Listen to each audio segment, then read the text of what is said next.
Olá, Betel, continuando a nossa série de mensagens chamada Quebrantados, Decisões que Transformam. Eu quero falar com vocês um pouco hoje sobre o primeiro voto, que é tratar seriamente com o pecado. Esse tema tão desafiador está baseado no livro que a gente já explicou, 5 Votos para Obter Poder Espiritual, de A.W. Tozer. E eu quero falar para vocês sobre 4 passos para que a gente trate seriamente com o pecado. Como eu posso tratar seriamente com o pecado na minha própria vida? Então eu quero te lembrar, eu quero começar dizendo para você o seguinte: a coisa mais séria que pode acontecer com você espiritualmente falando é não tratar seriamente com o pecado, é negligenciar essa luta contra a nossa própria carne, contra os nossos próprios desejos. Por isso eu quero te encorajar a buscar com todo o seu coração, a realmente ir atrás desse objetivo e cumprir esse voto de tratar seriamente com o pecado. Para isso, 4 passos então. O primeiro passo que eu gostaria de compartilhar com você aqui é: olhe para dentro. A gente precisa ter muita convicção de que quando estamos falando sobre tratar seriamente com o pecado, a gente precisa olhar primeiro para o nosso próprio coração, porque é muito natural que nós olhemos para o outro. É muito fácil eu olhar para o pecado do outro e tratar seriamente o pecado do meu próximo, do outro, e não o meu próprio pecado. Por isso, o primeiro passo, nas palavras do próprio Senhor Jesus, ele nos ensina a primeiro olhar para dentro, olhar para nós, e esse é o primeiro passo, para que depois, sim, nós possamos ajudar aquele que está perto de nós. Você quer tratar seriamente com o pecado? Peça a Deus para sondar o seu coração em primeiro lugar. A segunda coisa, o segundo tópico, o segundo passo que você pode dar para tratar seriamente com o pecado é confessar. Não sei se você já viu aquele tipo de gente que costuma ir ao médico e quando está com os exames todos atrapalhados, essa pessoa não sabe explicar para o médico por que está daquele jeito. Ela diz que está comendo bem, que está vivendo normalmente, mas quando na verdade os exames refletem a realidade daquilo que a gente está vivendo. Então, se os exames estão alterados, é porque aquela pessoa não está tendo uma vida saudável. Mas às vezes temos dificuldade de confessar os nossos erros. É mais fácil dar uma justificativa, é mais fácil tentar esquivar, colocar a culpa em outra coisa, negar a realidade. Mas quando estamos falando sobre pecados, o melhor caminho é confessar. Por isso, esse é o segundo passo. Confesse os seus pecados. Abra o seu coração, deixe Deus trabalhar, coloque para fora, não guarde isso dentro de você. Procure alguém que seja confiável.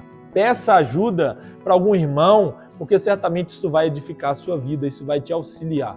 O terceiro passo é o arrependimento.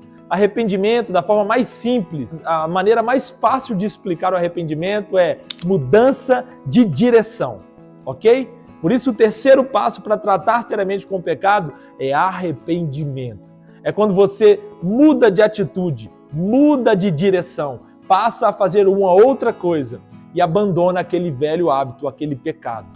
E para fazer isso, a gente precisa ter alguns comportamentos radicais. A gente precisa realmente clamar ao Senhor que nos ajude, nos direcione, nos conduza e quebrante o nosso coração, porque sabemos do desafio de negar a nós mesmos, de negar a nossa própria carne. Imagine que você está numa avenida movimentada e, de repente, por uma distração, você entra nessa avenida na contramão. Você tem algumas opções.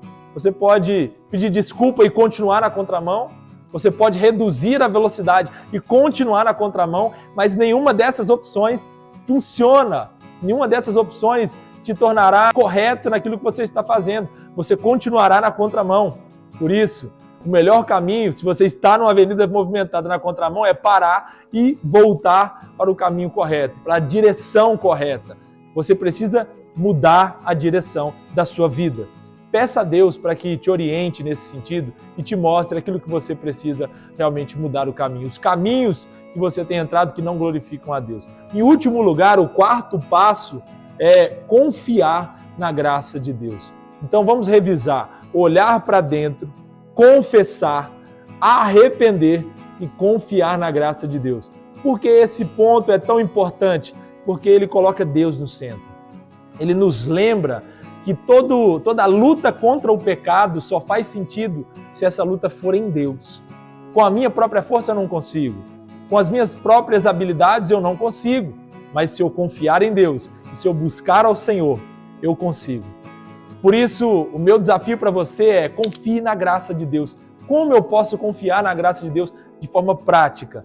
Orando, voltando à prática da oração, pedindo a Deus para te ajudar, colocando as suas lutas diante de Deus, lendo a palavra.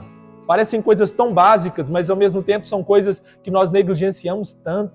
Por isso, volte à sua leitura bíblica regular, à sua leitura devocional, se deleite na palavra de Deus, porque é nela que nós encontraremos fonte, forças para lutar contra o pecado.